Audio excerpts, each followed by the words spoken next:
दुनिया भर में टैरिफ लागू करने वाले डोनाल्ड ट्रंप बहुत बड़ी मुश्किल में फंस सकते हैं। पूरी दुनिया में अमेरिका के खिलाफ एक बड़ा मोर्चा तैयार हो रहा है। डोनाल्ड ट्रंप के दुश्मन तो यहाँ तक कह रहे हैं कि वर्ल्ड वॉर करवाना चाहता है। जब दुनिया में कई वॉर जोन रीएक्टिव हो चुके हैं, गोले बारूद वाले युद्ध से लेकर टैरिफ वाली जंग छिड़ चुकी है, तब सवाल उठ रहा है कि क्या डोनाल्ड ट्रंप दूसरे कार्यकाल की शुरुआत में ही फेल हो गए हैं? क्या अमेरिका का सुपर बॉस युद्ध वाले फ्रंट पर सुपर फ्लॉप साबित हुआ है? अमेरिका से दुश्मनी फिर से रिकॉर्ड तोड़ रही है। खामेनेई से लेकर जिनपिंग और पूरा यूरोप ट्रंप के खिलाफ खड़ा हो रहा है। क्या ये माना जाए कि अब अमेरिका की कोई नहीं सुन रहा? दुश्मन ही अब ट्रंप के खिलाफ नहीं, बल्कि अमेरिका के पुराने साथी भी अब बागी हो चुके हैं और सबके टारगेट पर अब डोनाल्ड ट्रंप है। ट्रंप ने जहां जहां युद्ध की आग बुझानी चाहिए, वहीं से तेज धार वाले चाकू अब ट्रंप पर वार कर रहे हैं। डोनाल्ड ट्रंप ने 20 जनवरी को दूसरी बार राष्ट्रपति पद की शपथ ली और 2 महीने के कार्यकाल में ट्रंप ने 2 बड़े वॉर जोन में आग बुझाने की कोशिश भी की। पहला वॉर जोन गाजा, जहां 15 जनवरी को सीजफायर का ऐलान हुआ, लेकिन ट्रंप की शपथ से एक दिन पहले यानी 19 जनवरी को लागू हुआ वो सीजफायर ठीक 2 महीने बाद तार-तार हो चुका है। दूसरा वॉर जोन यूक्रेन, जहां डोनाल्ड ट्रंप ने बहुत मिन्नत और मशक्कत के बाद पुतिन और जेलेंस्की दोनों को 30 दिन के युद्ध विराम के लिए राजी किया, लेकिन ट्रंप कार्यकाल के 2 महीने के अंदर ही यूक्रेन में फिर भयंकर युद्ध शुरू हो चुका है। यानी ट्रंप यूक्रेन में भी फेल हो गए हैं, जहां पुतिन और जेलेंस्की एक दूसरे पर आग बरसा रहे हैं, और गजा में भी ट्रंप नाकाम हो चुके हैं क्योंकि इजराइल ने सीज फायर तोड़ दिया और 48 घंटे में हुई बमबारी में 700 से ज्यादा लोग मारे गए। लेकिन ट्रंप अब भी सीज फायर के मूड में है।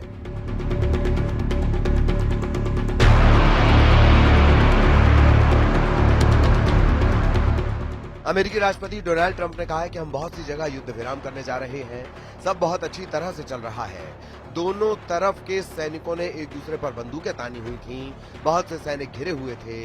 हम बहुत जल्द पूरी तरह युद्ध विराम करेंगे, हम समझौते भी करेंगे, जमीन बांटने को लेकर भी बात होगी। नेतन्याहू की गजा पर बमबारी वाली पॉलिसी ने भी ट्रंप के सीज फायर वाली कोशिश पर पानी फेर दिया है। गजा में हालात बहुत ज्यादा खराब हैं और एक बार फिर नेतन्याहू कह रहे हैं कि हमास को पूरी तरह खत्म करना ही उसका एजेंडा है। इजराइल की सेना फिर से उत्तरी और दक्षिणी गजा के बॉर्डर को लांघकर हमास को तलाश कर रही है। नेतन्याहू के टैंक बचे कुचे गाजा को फिर से रौंदने को तैयार हैं, लेकिन असली एक्शन में तो उनके फाइटर जेट हैं, जिन्होंने फिर से टनों बारूद की बरसात गजा पर शुरू कर दी है। नेतन्याहू कह रहे हैं कि अब हमास से बात होगी तो बमबारी के साथ होगी।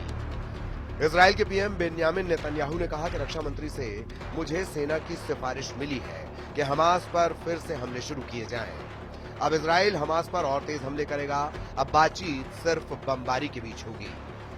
गजा के बाद दूसरा बड़ा वॉर जोन यूक्रेन है और यहाँ पर जेलेंस्की और पुतिन की दुश्मनी अब रिकॉर्ड तोड़ हो रही है।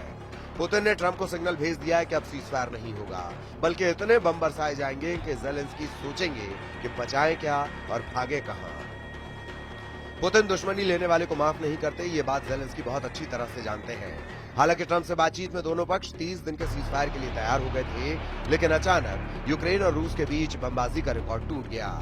पुतिन खार्किव से लेकर ओदेसा और सुमे से लेकर जापोरिजिया तक हमले करके बता रहे हैं कि यूक्रेन की सजा माफ नहीं की जाएगी।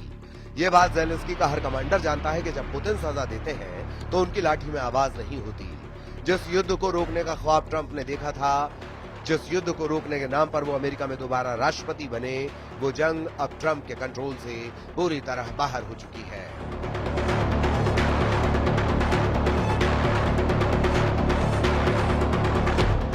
डोनाल्ड ट्रंप के सामने जो वॉर जोन एक्टिव थे वो अब भी बरकरार हैं।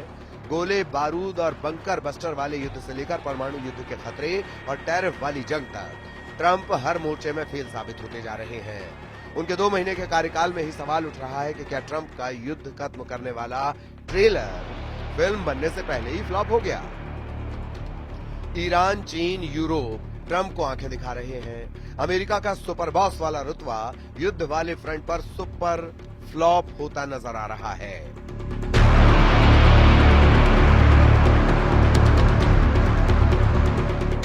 ईरान के सर्वोच्च नेता अली खामेनेई ने कहा है कि अमेरिका को पता होना चाहिए कि ईरान को डराने से कुछ नहीं होगा।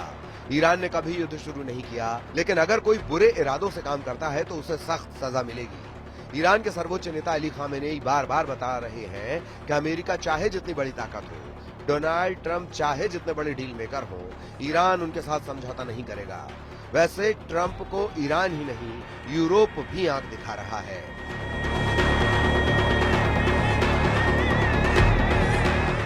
यूरोप में ट्रंप को लेकर विश्वास जगमगा गया है।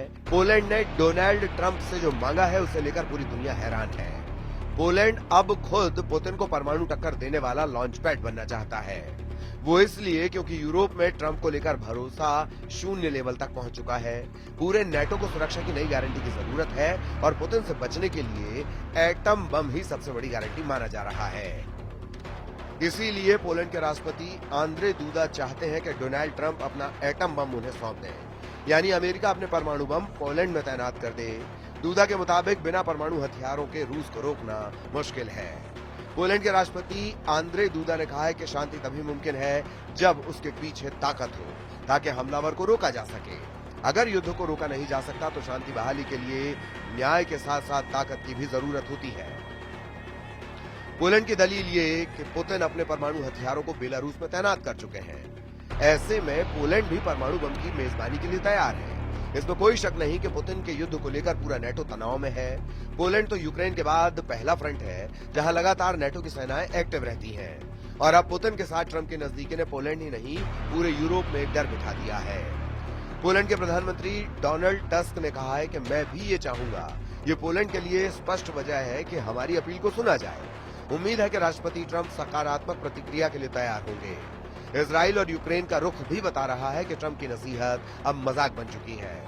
गजा में युद्ध विराम टूट चुका है और जब से ईरान के परमाणु कार्यक्रम को लेकर ट्रंप ने नजरें टेढ़ी की हैं, उनको भी तेहरान से कड़वे बोल सुनने को मिले हैं। इसमें कोई शक नहीं कि गजा से लेकर बेरूत और यमन से लेकर तेहरान तक डोनाल्ड ट्रंप की छवि अब डील मेकर नहीं, वॉर मेकर की बनती जा रही है। और ट्रंप के लिए बड़ा झटका यह है कि उनकी धमकियों को अब कोई गंभीरता से नहीं ले रहा। ईरान के युद्धाभ्यास भी लगातार जारी है। ईरान अपनी मिसाइलों को दिन में भी फायर कर रहा है और रात में भी उन्हें टेस्ट कर लिया गया है। ईरान ने अपने 200 किलोमीटर रेंज वाला बावर 373 एयर डिफेंस सिस्टम दिखाकर बता दिया है कि वो अमेरिका के चैलेंज के लिए तैयार है।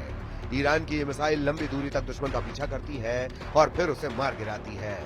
ईरान के टारगेट पर अमेरिका का F-35 जैसा स्टेल्थ फाइटर जेट है।